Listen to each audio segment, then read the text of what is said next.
अस्सलाम वालेकुम प्यारे बच्चों, कैसे हैं आप सब। उम्मीद है आप सब बिल्कुल ठीक होंगे। मैं हूं आपकी मैथ की टीचर पेन एकेडमी से।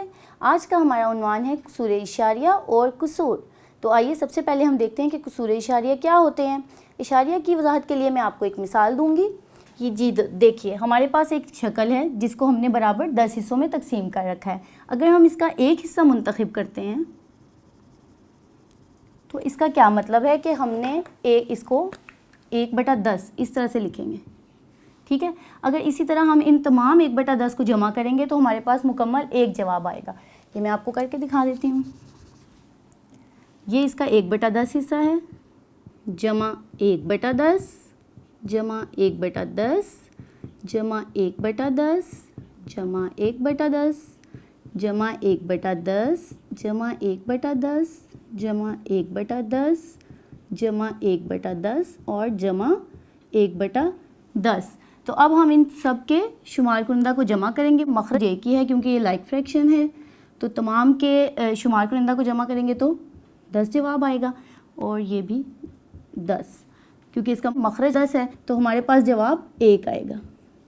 जी तो बच्चों, हमने इसके तमाम शुमार कुनिंदा को जमा किया है। मखरज क्योंकि सेम है तो वो सेम ही आएगा। हमने इनको जमा किया है 1 2 3 4 5 6 7 8 9 10, तो ये जवाब 10 आया है।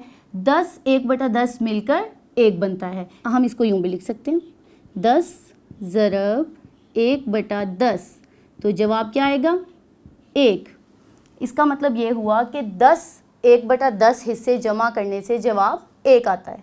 1/10 इसको हम इशारी शक्ल में 0.1 भी लिख सकते हैं, और अगर हम इसको कसर की शक्ल में लिखेंगे तो ऐसे लिखेंगे, और इशारिया की शक्ल में लिखेंगे तो ऐसे लिखेंगे।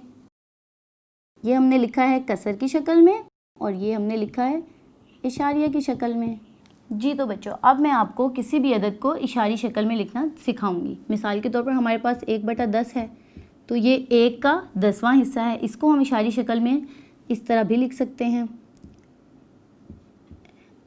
हम देखेंगे कि हमने इस तरफ मुकम्मल अदद लिखने होते हैं। अब हमारे पास मुकम्मल अदद क्या है, कोई इकाई नहीं है, मुकम्मल अदद कोई नहीं है, 0 है, तो हम इसको लिखेंगे 0.10।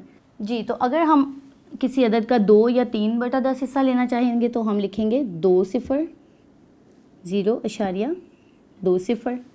जी बच्चों, अब हम 1/10 को इस तरह भी लिख सकते हैं 0.1। अब मैं आपको बताती हूँ, 0 हमारे पास मुकम्मल अदद है, ये नुक्ता इशारिया है,